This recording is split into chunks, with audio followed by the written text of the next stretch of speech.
ओम गण गणपते नमः।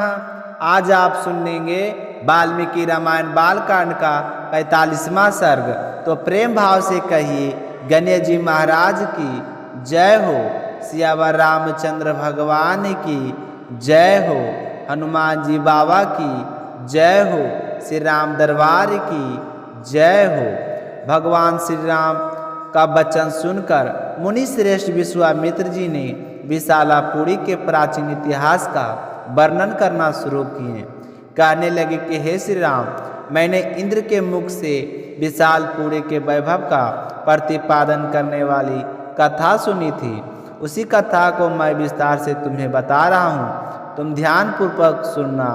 इस विशाल देश में जो वृत्तांत गठित हुआ एक एक करके बारे में मैं तुम्हें बताऊंगा, तुम ध्यान लगाकर सुनना। हे दशरथ पुत्र, श्री राम पहले सतयुग में दत्ति के पुत्र द्वितीय बड़े बलवान थे और अदिति के परम धर्मात्मा पुत्र महाभगवदम माना द्वितीय। और देवताओं के मन में यह विचार हुआ कि हम अजर और अमर कैसे हो, हम निरोग कैसे हो। इस प्रकार का चिंतन करते हुए उन विचारशील देवताओं की त्यों का बुद्धि में यह बात आ गई कि यदि हम लोग क्षीर सागर का मंथन करें तो उसमें निश्चय ही अमृत का रस मिलेगा और उसे हम पीकर अमर हो जाएंगे, फिर हमें कोई मार नहीं सकता। तो समुद्र मंथन का निश्चय करके उन अमित तेजस्वी देवताओं और दैत्य ने वासुकी नाग को रस्सी और मंदरांचल को मंथा बनाकर क्षीर सागर को मंथना शुरू किया। 1000 वर्ष तक समुद्र मंथन करते रहे। रस्सी पर बने हुए सर्प के बहुसंख्य मुख से अत्यंत विष उगलते हुए वहाँ मंदराचल की शिलाओं को अपने दांतों से डसने लगे। उस समय वहाँ अग्नि के समान दहक हलाहल नामक महाभयंकर विष ऊपर हो उठा। तो उसने देवता, असुर और मनुष्यों सहित जगत को दगद करना प्रारंभ किया। यह देखकर देवता लोग शरणार्थी होकर सबका कल्याण करने वाली महान देवता पशुपति रुद्र की शरण में गई और वहाँ त्राही त्राही की पुकार लगाते हुए उनकी स्तुति करने लगे। देवताओं को इस तरह पुकारने और उनकी स्तुति सुनकर देव देवेश्वर भगवान शिव वहाँ पर प्रकट हो गए। फिर वही शंख चक्राधारी भगवान श्री हरि भी वहाँ पर आ गए। जगत के पालनहार श्री हरि विष्णु भगवान ने त्रिशूलधारी भगवान शिव से मुस्कुरा के कहा कि हे सूर्य श्रेष्ठ, देवताओं के समुद्र मंथन करने पर जो वस्तु सबसे पहले प्राप्त हुई है वह आपका भाग है, क्योंकि आप सब देवताओं के अग्रणी हैं। हे प्रभु, अगर पूजा के रूप में प्राप्त हुए इस विष को आप यहीं खड़े होकर ग्रहण करें। ऐसा कहकर देव शिरोमणि श्री हरि विष्णु भगवान वहीं पर अंतर ध्यान हो गए। देवताओं का भय और भगवान विष्णु की बात सुनकर देवेश्वर भगवान शिव ने उस घोर हलाहल विष को अमृत के समान समझकर अपने कंठ में धारण कर लिया तथा देवताओं को विदा करके वे अपने स्थान को चले गए। और फिर उसके बाद देवता और असुर सब मिलकर क्षीर सागर का मंथन करने लगे। उस समय मथानी बना हुआ उत्तम पर्वत पाताल में घुस गया।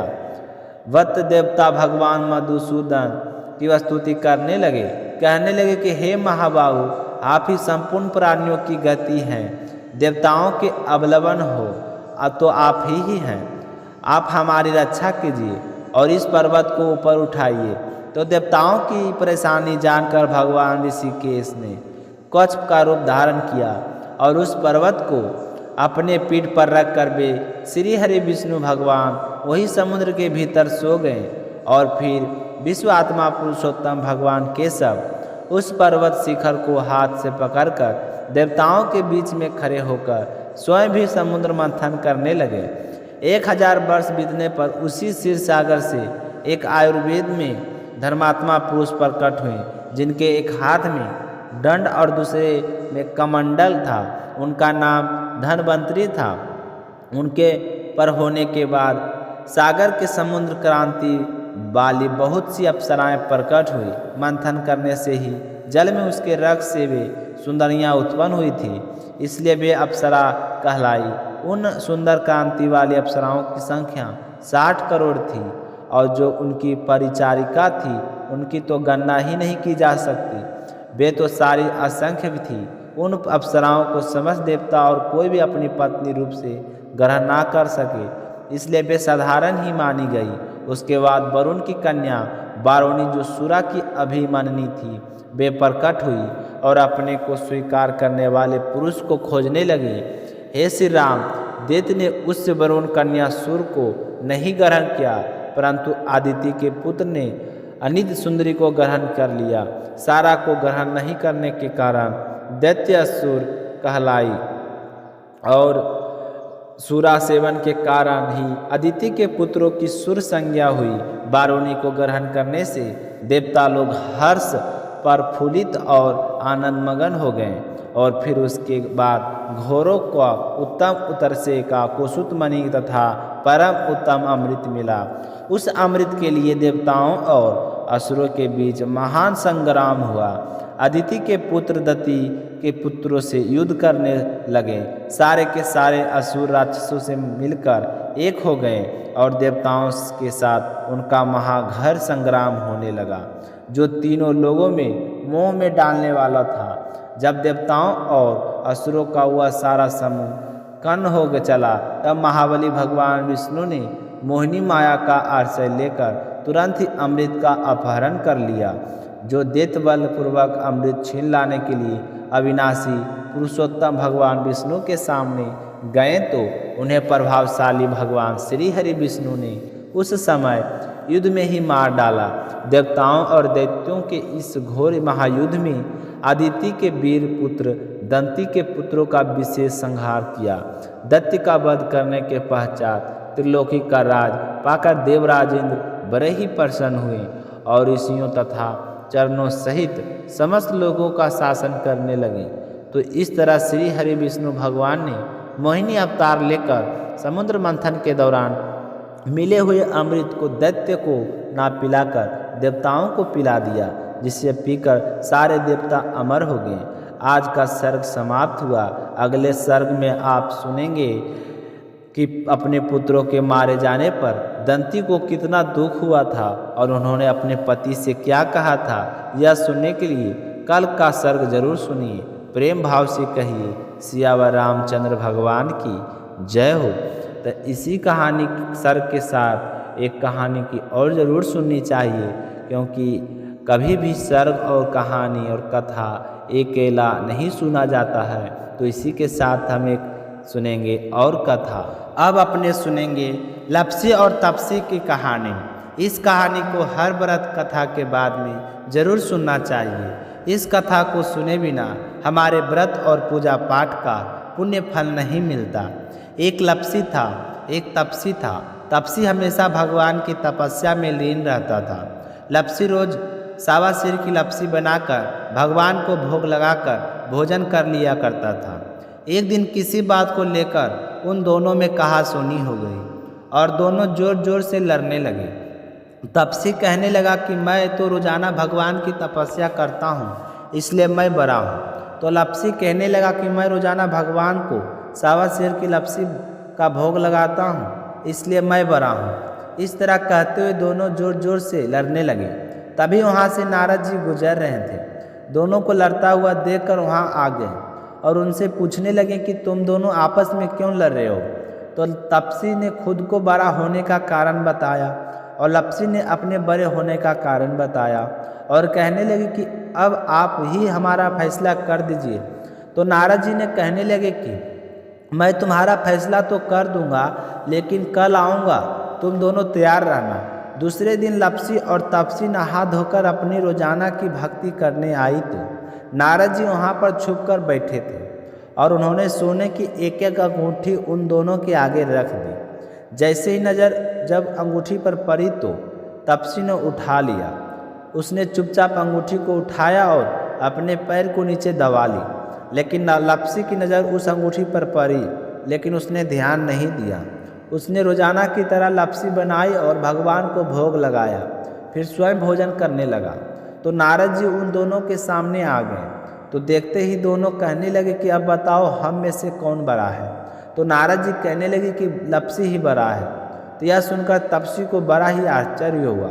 वह कहने लगा कि मैं कितनी कठिन तपस्या करता हूँ, फिर भी आप कह रहे हो कि लप्सी बड़ा है। तो नारद जी ने कहे कि तुम अपने स्थान से खड़े हो जाओ। तो वह खड़ा हुआ तो उसके पैर के नीचे अंगूठी दिखाई पड़ी। तो नारद जी तपस्वी से कहने लगा कि तपस्या करने के बाद भी तुम्हारी चोरी करने की आदत नहीं गई है, इसलिए लप्सी बड़ा है। क्योंकि मैंने ही तुम दोनों के आगे सोने की एक एक अंगूठी रखी थी, तो तुमने तो देखते ही अंगूठी को उठाया और अपने पैर के नीचे दबा लिया। लप्सी ने अंगूठी को देखकर भी अनदेखा कर दिया। इसका अपनी रोजाना की भक्ति में ध्यान था। इसने लप्सी बनाई और भगवान को भोग लगाया, इसलिए लप्सी ही बड़ा है।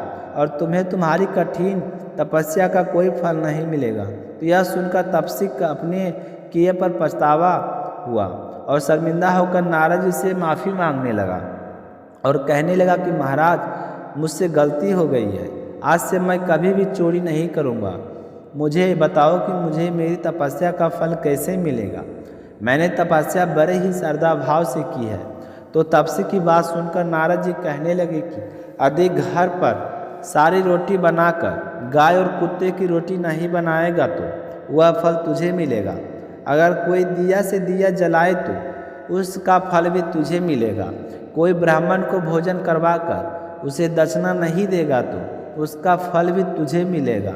अगर कोई बहन सुहागिन त्रिशूट हम बहन स्वरूप देते हैं, उसके साथ अगर हम कुछ रुपये नहीं देंगे तो उसका फल भी तुझे मिलेगा। और व्रत कथा में अगर सारी कहानी सुन ले लेकिन तुम्हारी कहानी ना सुने तो उस व्रत का फल भी तुझे मिलेगा।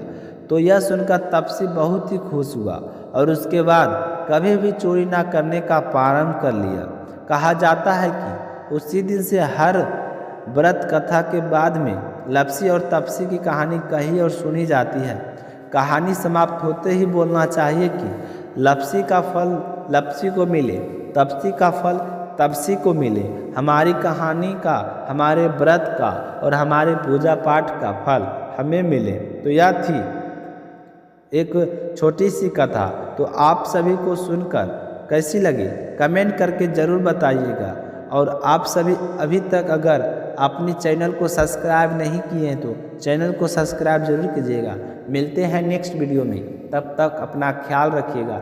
जय श्री कृष्णा, राधे राधे।